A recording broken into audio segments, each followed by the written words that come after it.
Hello students, welcome again on my YouTube channel. कैसे हो आप सभी? आई होप आप सभी लोग अच्छे होंगे और आपके एग्ज़ाम की प्रिपरेशन भी अच्छी चल रही होगी। आज के इस वीडियो में हम लोग C++ के क्लास एंड ऑब्जेक्ट टॉपिक के बारे में डिस्कस करने वाले हैं कि क्लास एंड ऑब्जेक्ट से कैसा कैसा क्वेश्चन आ सकता है। तो हम लोग आगे चलते हैं। तो सबसे पहले जो क्वेश्चन आ सकता है वो हो सकता है कि क्लास एंड ऑब्जेक्ट का डिफिनेशन, साथ ही साथ ऑब्जेक्ट ओरिएंटेड प्रोग्रामिंग क्या होता है। तो इसके बारे में हम लोग बुक से इसका डिफिनेशन देख लेंगे तो ज़्यादा अच्छा होगा।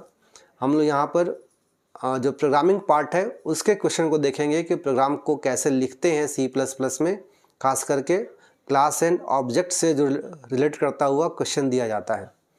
डिफिनेशन तो हमारे बुक में भी मिल जाएगा। इसके बाद जो नेक्स्ट आता है डिफिनेशन हमारे एग्ज़ाम में पूछा जाता है वो फीचर्स ऑफ ओप से आता है। It means features of object oriented programming से पूछा जाता है। तो ऑब्जेक्ट ओरिएंटेड प्रोग्रामिंग के फीचर में ही आता है abstraction, encapsulation, polymorphism and inheritance.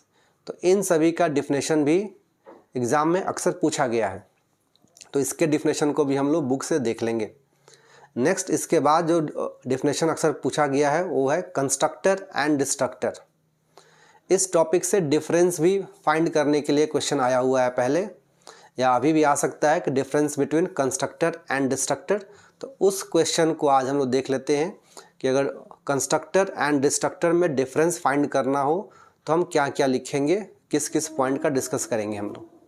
तो फर्स्ट पॉइंट हम लोग ऐसा कुछ लिख सकते हैं कि constructor have the same name as that of class. Constructor का नाम वही होता है जो क्लास का नाम होता है। और इसके अगेंस्ट में destructor also has the same name as class but prefixed with the tilde symbol. Destructor का नाम भी क्लास के नाम के जैसा ही होता है, सेम होता है, बट उसके आगे एक टिल्ड सिंबल यूज़ किया जाता है। नेक्स्ट, कंस्ट्रक्टर जब भी कॉल होता है, कंस्ट्रक्टर या डिस्ट्रक्टर दोनों ऑटोमेटिकली कॉल होता है, बट दोनों के कॉल होने के टाइमिंग में डिफरेंस है। कंस्ट्रक्टर ऑटोमेटिकली कब कॉल होगा? जब प्रोग्राम में ऑब्जेक्ट क्रिएट होने वाला होगा। It means automatically called when object is created. जैसे ऑब्जेक्ट क्रिएट होगा वैसे ही ये कॉल होगा। डिस्ट्रक्टर कब कॉल होगा? Automatically called when object goes out of scope. जब ऑब्जेक्ट आउट ऑफ स्कोप जाने लगेगा उस समय ये कॉल किया जाएगा। कॉल करेगा तो उस समय क्या होगा? तो कंस्ट्रक्टर जो होगा वो ऑब्जेक्ट के डेटा मेंबर को इनिशियलाइज करने का काम करता है, उसमें इनिशियल वैल्यू प्रोवाइड करने का काम करता है। It initialise the object. और इसके अगेंस्ट में डिस्ट्रक्टर क्या करता है? इट डी इनिशियलाइज और फ्री द ऑब्जेक्ट मेमोरी। जो ऑब्जेक्ट मेंबर कंस्ट्रक्टर से इनिशियलाइज हुआ होगा उस मेंबर के मेमोरी को डिस्ट्रक्टर फ्री करता है। हम लोग ऐसा ही बोल सकते हैं कि constructor help to create objects and destructor help to destroy the object. एक क्रिएट करता है, एक डिस्ट्रॉय करता है, इसलिए एक का नाम कंस्ट्रक्टर है और एक का नाम डिस्ट्रक्टर है। एंड नेक्स्ट पॉइंट में it can be overloaded. It means constructor का ओवरलोडिंग पॉसिबल है बट डिस्ट्रक्टर का ओवरलोडिंग पॉसिबल नहीं है। तो इस तरह से हम लोग कुछ पॉइंट शो कर डिफरेंस हम लोग लिख सकते हैं।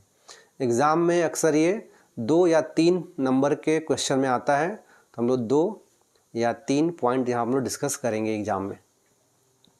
नेक्स्ट जो इम्पोर्टेंट क्वेश्चन है जो अक्सर पूछा जाता है वो है प्रोग्रामिंग पार्ट से, कि प्रोग्राम क्लास एंड ऑब्जेक्ट से प्रोग्राम कैसा रहेगा, या कैसा प्रोग्रामिंग का क्वेश्चन कैसा दिया जाएगा और उसको हमको कैसे लिखना है।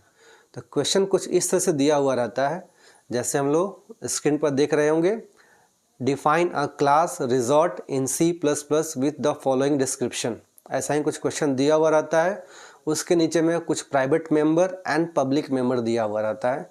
क्वेश्चन देखने में बहुत ही लंबा चौड़ा दिखता है कि इसका आंसर भी शायद बहुत ही ज़्यादा लंबा हो, बट ऐसा कुछ नहीं है। ये क्वेश्चन सिंपल क्वेश्चन में से एक क्वेश्चन है। सिंपल क्वेश्चन हम लोग क्यों बोल रहे हैं? इसका मैक्सिमम क्वेश्चन का मैक्सिमम आंसर क्वेश्चन में ही दिया हुआ रहता है, उसको हम लोग जस्ट कॉपी कर देना होता है। तो हम लोग देखते हैं कि कैसे क्या दिया हुआ रहता है और कैसे उसको लिखेंगे। तो सबसे पहले अगर क्लास से क्वेश्चन अगर दिया गया है कुछ इस टाइप से, तो वहाँ पर सबसे पहला हम लोग ढूंढेंगे कि क्लास का नेम क्या दिया हुआ है। इसके फर्स्ट लाइन में ही देखेंगे तो लिखा हुआ है define a class resort. It means class का नाम क्या है, रिजॉर्ट है। साथ में कुछ प्राइवेट मेंबर्स है एंड पब्लिक मेंबर्स है। यूजुअली जब भी ऐसा क्वेश्चन दिया जाता है, प्राइवेट मेंबर में डेटा का जिक्र किया रहता है और पब्लिक मेंबर में फंक्शन का जिक्र किया गया रहता है। जैसे हम लोग स्क्रीन पर देख रहे होंगे कि प्राइवेट मेंबर्स में शो किया गया है RNO। ये जो डेटा मेंबर है किस लिए यूज़ किया जा रहा है, तो यहाँ बताया गया है to store room number. It means ये एक वेरिएबल है जिसमें हमको रूम नंबर स्टोर करना है। उसके बिलो में नेम दिया हुआ है जिसमें कस्टमर का नेम स्टोर करना है। चार्ज दिया हुआ है इसमें to store the per day charge. इसमें पर डे चार्ज क्या होगा उस रूम का, उसका इसमें डेटा को स्टोर करना है।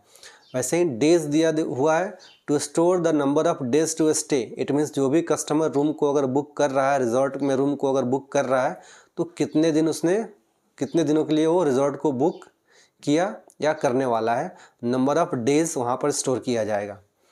इट मीन्स ये सारे वेरिएबल्स नेम दिए हुए हैं, RNO, नेम, चार्जेस, डेज, और उसके नीचे कंप्यूट कर ब्रैकेट ओपन एंड क्लोज किया गया है। ब्रैकेट ओपन एंड क्लोज ये फंक्शन को इंडिकेट करता है। इट मीन्स यहाँ पर एक कंप्यूट फंक्शन दिया हुआ है और ये फंक्शन क्या करेगा, a function to calculate and return the amount as days into charges. ये फंक्शन टोटल अमाउंट के वैल्यू को रिटर्न करेगा। It means number of days and per day charge multiply कर वो फंक्शन वैल्यू को रिटर्न कर रहा होगा as the amount. Next public member में दो फंक्शन दिया हुआ है, get info and display info, DISP info. तो गेट इन्फो किस लिए यूज़ किया गया है, function to input detail in all above variable. It means RNO, it means room number, name, charges, day, इन सब के लिए डेटा को इनपुट करने के लिए इस फंक्शन को कॉल किया जाएगा। और DISP info function to display room number, name, charges, days, amount. It means ये फंक्शन कॉल किया जाएगा डिस्प्ले करने के लिए कि रूम नंबर कौन सा है, कस्टमर का नाम क्या है, कितना डेज उसने स्टे किया और चार्जेस क्या है, साथ ही साथ जितने दिन भी वो स्टे कर रहा है तो टोटल अमाउंट कितना हुआ। टोटल अमाउंट फाइंड करने के लिए यहाँ लिखा हुआ है computed by compute function. It means compute function को इसी फंक्शन से कॉल किया जाएगा ताकि वहाँ पर अमाउंट वहाँ पर फाइंड किया जा सके। तो ये तो रहा क्वेश्चन का डिस्क्रिप्शन कि कैसा क्वेश्चन दिया हुआ है और कैसे कैसे समझना है। अब यहाँ से हम लिखेंगे कैसे, तो जो फर्स्ट लाइन लिखा हुआ है क्लास रिजॉर्ट, तो हमारा आंसर यहीं से स्टार्ट होगा। पहले क्लास रिजॉर्ट लिखेंगे, फिर क्लास के अंदर में दो सेक्शन में प्राइवेट एंड पब्लिक में जो जहाँ डेटा दिया हुआ है, डेटा मेंबर दिया हुआ है, उस डेटा मेंबर को लिख लेंगे और जो फंक्शन दिया हुआ है उस फंक्शन को लिख लेंगे। जैसे यहाँ पर हम लोग सबसे पहले लिख लिए, हम लोग क्लास रिजॉर्ट लिख दिए, ब्रैकेट ओपन के बाद प्राइवेट सेक्शन के अंदर में हम लोग यहाँ पर देख रहे होंगे कि RNO, it means room number के लिए, डेज, नंबर ऑफ डेज के लिए, नेम, कस्टमर नेम के लिए, चार्जेस, पर डे चार्ज के लिए, एंड कंप्यूट फंक्शन कैलकुलेट करने के लिए कि कितना टोटल अमाउंट हुआ। ये जो कुछ भी लिखा गया है ये सारा का सारा हमारा एक क्वेश्चन से ही आया हुआ है कि यहाँ क्वेश्चन पर दिया हुआ है RNO दिया हुआ है, नेम्स दिया हुआ है, चार्जेस दिया हुआ है, डेज दिया हुआ है एंड कंप्यूट दिया हुआ है। ठीक है, तो क्वेश्चन में जो भी वेरिएबल्स दिए गए होंगे, जैसे रूम नंबर दिया हुआ है, तो रूम नंबर कैसा होता है, room number usually numeric value होता है, इंटीजर वैल्यू होता है, इसलिए उस चीज़ को हम लोग यहाँ पर इंट में डिक्लेयर किए हुए हैं, इंट RNO। RNO के साथ डेज को भी डिक्लेयर किया गया है। डेज किस लिए, यहाँ पर डेज बताया गया है, डेज किस लिए है, to store number of days to stay. It means customer कितने दिनों के लिए स्टे कर रहा है, तो नंबर ऑफ डेज भी जब भी होगा वो इंटीजर में ही होगा, 2, 3, 4, 5 जो भी होगा इंट ही होगा, इसलिए उसको हम लोगों ने यहाँ पर इंट में ही डिक्लेयर किया हुआ है। नेक्स्ट उसके बाद दिया हुआ है नेम, कस्टमर का नेम, तो कस्टमर का नेम जब भी होगा अल्फ़ाबेट्स में आएगा।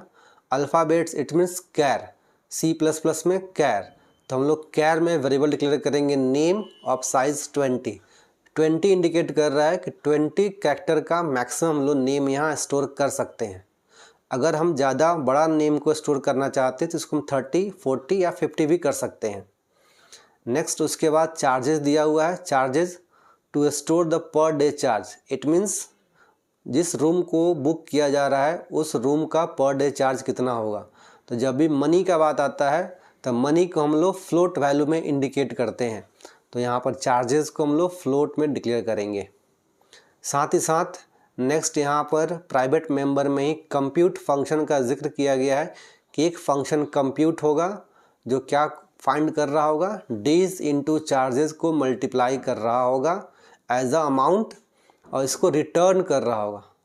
तो जब डेज एंड चार्जेस को मल्टीप्लाई करेंगे तो फ्लोट वैल्यू आएगा, तो इस फंक्शन का हम लोग रिटर्न टाइप फ्लोट यूज़ कर लेंगे, फ्लोट कंप्यूट। नेक्स्ट आगे पब्लिक मेंबर का बात करें तो पब्लिक मेंबर में यहाँ दो फंक्शन दिया हुआ है, get info and display info. ये फंक्शन कहीं पर भी कुछ ऐसा नहीं दिया हुआ है कि कुछ रिटर्न कर रहा हो। तो जब फंक्शन नॉन रिटर्निंग रहता है वैल्यू, वह हम लोग रिटर्न टाइप वॉइड यूज़ करते हैं। तो इस फंक्शन को डिक्लेयर करने के लिए हम लोग void get info and void disp info use करेंगे। इस तरह से हम लोग क्लास को क्रिएट कर लेंगे। आई होप कि हम लोग यहाँ तक अच्छी तरह समझ गए होंगे। और यहाँ तक में हम लोगों ने ज़्यादा कुछ नहीं किया है, जो क्वेश्चन में दिया हुआ है जस्ट उसको लिस्ट आउट कर दिया गया है। क्लास का नाम क्या है, प्राइवेट मेंबर कौन कौन सा है और पब्लिक में कौन कौन सा फंक्शन है या पब्लिक में कौन कौन सा मेंबर है। यूजुअली जितने भी मेंबर होते हैं पब्लिक में ही रहते हैं और डेटा मेंबर हमारा प्राइवेट सेक्शन में रहता है, बट यहाँ पर एक फंक्शन फ्लोट कंप्यूट है वो भी प्राइवेट सेक्शन में दिया हुआ है। यूजुअली ऐसा हम लोग लिखते हैं, डेटा मेंबर को प्राइवेट में रखते हैं, फंक्शन को पब्लिक में रखते हैं, बट होने के लिए फंक्शन भी प्राइवेट हो सकता है और डेटा भी पब्लिक हो सकता है। यहाँ पर जैसा क्वेश्चन में दिया हुआ है हमने वैसा इसको लिस्ट आउट कर दिया। इसके बाद जो हमारे सामने तीन फंक्शन दिख रहा है, एक प्राइवेट सेक्शन का फंक्शन फ्लोट कंप्यूट एंड दो फंक्शन पब्लिक मेंबर का void get info and display info. इसके बाद नेक्स्ट स्टेप क्या होगा कि हम तीनों जो फंक्शन दिया हुआ है इन तीनों को वन बाय वन इसको डिफाइन करेंगे। फंक्शन को इट मीन्स क्लास के फंक्शन को, जिसको हम लोग मेंबर फंक्शन कहते हैं, उसको जब भी क्लास के बाहर डिफाइन करते हैं, जैसे क्लास यहाँ डिक्लेयर हो चुका है, सेमीकोलन से यहाँ पर इंड हो चुका है क्लास का डिक्लेरेशन। इसके बाद जब हम फंक्शन को डिफाइन करेंगे इस एरिया में, तो फंक्शन को डिफाइन करने के लिए सबसे फर्स्ट स्टेप क्या होता है कि हम लोग उस फंक्शन का रिटर्न टाइप लिखते हैं। तो जैसे पब्लिक फंक्शन में जो फर्स्ट फंक्शन है, पब्लिक मेंबर में जो फर्स्ट फंक्शन है वॉइड गेट इन्फो, इस फंक्शन को हम लोग डिफाइन करने जा रहे हैं। तो सबसे पहले हम लोग लिखेंगे void, it means return type उसका वॉइड, देन क्लास का नाम resort, then scope resolution operator, then after function name, ये उसका हेडिंग रहेगा। और इस फंक्शन में होगा क्या, तो यहाँ लिखा हुआ डिस्क्रिप्शन में, function to input detail in the above variable. It means room number input होगा, नेम इनपुट होगा, चार्जेस इनपुट होगा और number of days stay input होगा। तो जस्ट इनपुट करना है। तो इनपुट करने के लिए हम लोग सिंपली सी आउट सी इन का यूज़ करेंगे यहाँ पर।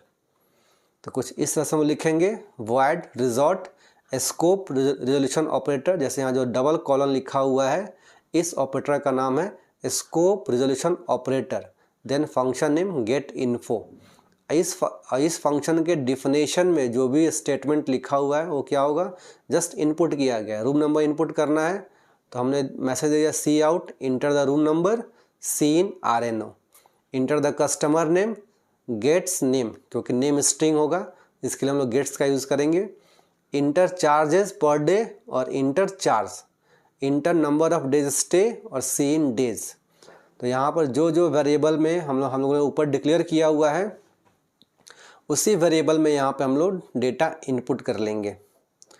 टाइपिंग में थोड़ा सा एरर यहाँ पर हो गया, उसको हम लोग ध्यान देंगे कि वेरिएबल नेम जो हम लोग डिक्लेयर करेंगे वैसा ही वेरिएबल नेम यूज़ करना है, बट यहाँ पर डिक्लेयर करते समय हम लोगों ने स्मॉल n का यूज़ किया है नेम में, बट यहाँ फंक्शन में यहाँ कैपिटल N हो गया है। तो इस एरर को हम लोग अवॉइड करेंगे। वैसे ही चार्ज के लिए भी हो गया है। यहाँ लोअर केस में सी लिखा हुआ है चार्जेस में, और यहाँ पर कैपिटल हो गया है। तो इस चीज़ को थोड़ा हम अवॉइड करेंगे इसको हम लोग। बट हम कॉपी में अगर हम लिख रहे हैं तो वहाँ हम लोग जैसा वेरिएबल डिक्लेयर करेंगे वैसा ही आगे हम लोग फंक्शन में या फिर आगे कोडिंग के पार्ट में यूज़ करेंगे।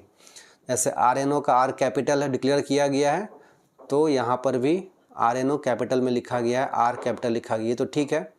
But name, days and charges, इसको सारे को यहाँ हम लोगों ने फर्स्ट लेटर लोअर केस में डिक्लेयर किया हुआ है, बट यहाँ टाइपिंग एरर के कारण यहाँ पर कैपिटल हो गया है, तो उस चीज़ को हम लोग इग्नोर करेंगे, कॉपी में उसको ठीक कर लेंगे। ठीक है। नेक्स्ट इसके बाद हम लोग फंक्शन का बात करेंगे।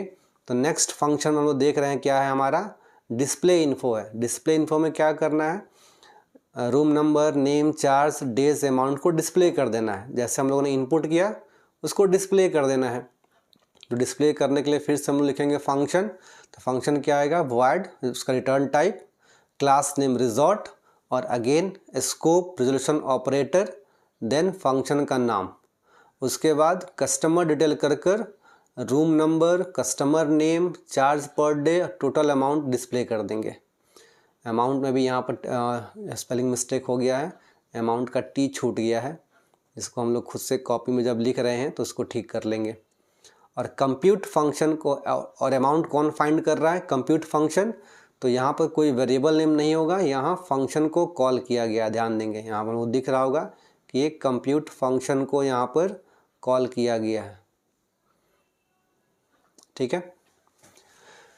तो कस्टमर डिटेल करके सबसे पहले रूम नंबर डिस्प्ले कर दिया है, room number RNO, customer name, charges per day, तो चार्जेस, और टोटल अमाउंट वहाँ पर हम लोग कंप्यूट फंक्शन को कॉल कर दिए हैं। और उसके बाद लास्ट जो फंक्शन बच गया है कंप्यूट, उसको डिफाइन करने के लिए हम लोग क्या करेंगे, कुछ इस तरह से लिखेंगे, रिटर्न टाइप फ्लोट, क्लास का name resort, scope, resolution operator, then compute function, और इन द ब्रेसेस वहाँ हम लोग रिटर्न करना है, फंक्शन में लिखा हुआ था रिटर्न करना है चार्ज इनटू डेज। तो जस्ट हम लोग लिख देंगे रिटर्न चार्ज इनटू डेज, कि जब इस फंक्शन को कॉल किया जाएगा तो चार्ज एंड डेज को मल्टीप्लाई कर उसके वैल्यू को रिटर्न कर देगा। इट मीन्स जिस प्लेस पे कॉल किया जाएगा उस प्लेस पे उस वैल्यू को डिस्प्ले कर देगा, या किसी वेरिएबल में स्टोर किया जा रहा है तो उस वेरिएबल में वो साइन कर देगा। तो इस फंक्शन को हम लोग यहाँ पर कॉल कर रहे हैं, यहाँ पर कंप्यूट फंक्शन को यहाँ कॉल किया गया है। तो जब यहाँ से ये वैल्यू रिटर्न हो रहा होगा चार्ज इनटू डेज, तो क्या होगा, इस प्लेस पे आकर वो डिस्प्ले हो जाएगा टोटल अमाउंट कितना हुआ। तो इस तरह से हम लोग क्लास के क्वेश्चन को easily step by step examination में सॉल्व कर लेंगे। ऐसा ही क्वेश्चन आता है, ये कुछ मेंबर्स दिया हुआ रहेगा, कुछ फंक्शन दिया हुआ रहेगा, और लगभग सारे क्वेश्चन लगभग सेम होते हैं। जैसे ये रिजॉर्ट के लिए आया है, ऐसे ही हमारा क्वेश्चन हमारा बुक के लिए हो सकता है। ठीक है, इलेक्ट्रिसिटी बिल के लिए हो सकता है, और इस तरह से, या फिर स्टूडेंट के लिए हो सकता है। तो स्टूडेंट के लिए name, roll number, marks input करना है, डेटा इनपुट करना है, उसको डिस्प्ले करना है, उसका मार्क्स परसेंटेज फाइंड करना है। तो इस तरह से हम लोग फाइंड कर लेंगे हम लोग कि फर्स्ट जनरली फंक्शन भी लगभग सेम ही दिया जाता है, गेट इन्फो है और DSP इन्फो है। तो इसके जगह पर एक्सेप्ट फंक्शन होता है, या इनपुट फंक्शन होता है। DISP के जगह पर डिस्प्ले फंक्शन होता है, या शो फंक्शन होता है, या आउटपुट फंक्शन होता है। नाम थोड़ा मोड़ा इधर उधर चेंज रहता है, बट लगभग क्वेश्चन हमारा सेम ही रहता है। तो हम लोग क्वेश्चन को थोड़ा गौर से देखेंगे, उसमें क्लास नेम दिया हुआ रहेगा, पहला हम लोग क्लास नेम लिख लेंगे। उसके बाद प्राइवेट मेंबर में जो वेरिएबल नेम दिया हुआ रहेगा डेटा टाइप के अकॉर्डिंग, वहाँ हम लोग किसी क्वेश्चन में डेटा टाइप भी दिया हुआ रहता है। जैसे इस क्वेश्चन में डेटा टाइप नहीं दिया हुआ था, तो हम लोग खुद से डिसाइड करेंगे कि रूम नंबर है तो वहाँ क्या होगा, इंट होगा, कैर होगा, फ्लोट होगा। तो थोड़ा सा हम लोग अपना ब्रेन यूज़ करेंगे तो हमारे समझ में आ जाएगा कि अगर रूम नंबर है तो नंबर का बात किया जा रहा है तो वहाँ हम लोग इंट यूज़ करेंगे, क्योंकि रूम नंबर कभी भी 2.5 नहीं होता है, 301 होता है, 504 हो सकता है, इस टाइप से कुछ नंबर हो सकता है, या सिंपली 5 हो सकता है, 4 हो सकता है। ठीक है, जैसे हम लोग क्लासरूम का भी नंबर देखे होंगे अपने अपने स्कूल कॉलेज में, कि क्लासरूम का भी नंबर लिखा रहता है, कि 101 है, 205 है, इस टाइप से कुछ नंबर रहता है, तो हम उसको इंट में डिक्लेयर करेंगे। किसी बंदे का नाम है, जैसे कस्टमर नेम लिखना है, स्टूडेंट नेम लिखना है, बुक टाइटल लिखना है, तो ये सब आएगा, तो वहाँ पर क्या आएगा हम लोग, या कंज्यूमर नेम है, तो जब भी नेम की बात आएगी तो वहाँ इट मीन्स हम लोग कैर यूज़ करेंगे कि डेटा हमको अल्फ़ाबेट्स में वहाँ स्टोर करना है। जब भी पैसे की बात आएगी वहाँ हम लोग फ्लोट में डिक्लेयर करेंगे। जैसे चार्ज का बात किया जा रहा है, तो चार्ज जब भी आएगा, मनी का बात आता है, तो हम लोग वहाँ पर फ्लोट वैल्यू यूज़ करते हैं। हम लोग अक्सर किसी हर एक पैकेट पर प्राइस जब भी देखते हैं लिखा हुआ रहता है कि अगर 5 रुपीज़ भी है तो 5.00 लिखा रहता है।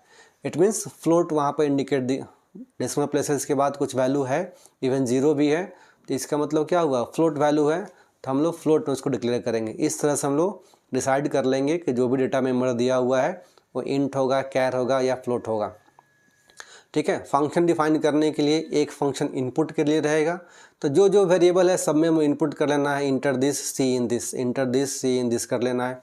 उसके बाद एक डिस्प्ले के लिए है, तो डिस्प्ले करना है, जो जो इनपुट हमने किया उसको डिस्प्ले कर देंगे। और लास्ट एक फंक्शन कंप्यूटेशन का हो सकता है, कंप्यूट करने के लिए हो या कैलकुलेट करने के लिए हो, ऐसा कुछ फंक्शन का नाम हो सकता है। तो जो भी लॉजिक होगा, जो भी फॉर्मूला होगा वहाँ हम लोग यूज़ करेंगे, वैल्यू को रिटर्न कर लेंगे। और जब वैल्यू रिटर्न हो रहा होगा तो डिस्प्ले वाले फंक्शन से कहीं ना कहीं वो कॉल हो रहा होगा, जो यहाँ पर कंप्यूट फंक्शन है, यहाँ कैलकुलेट किया जा रहा है और यहाँ इसको कॉल करके डिस्प्ले किया जा रहा है। इस तरह से हम लोग करेंगे, हमारा क्लास का क्वेश्चन ईजिली सॉल्व हो जाएगा। आई होप कि हम लोग एग्ज़ाम में क्लास के रिलेटेड जो क्वेश्चन अगर आएगा तो उसको हम लोग सॉल्व कर लेंगे। तब तक के लिए आप इस वीडियोज़ को देखिए, लाइक भी कर दीजिएगा और सब्सक्राइब भी कर लीजिएगा चैनल को। मिलते हैं हम लोग अगले वीडियो में बहुत जल्द। Thank you.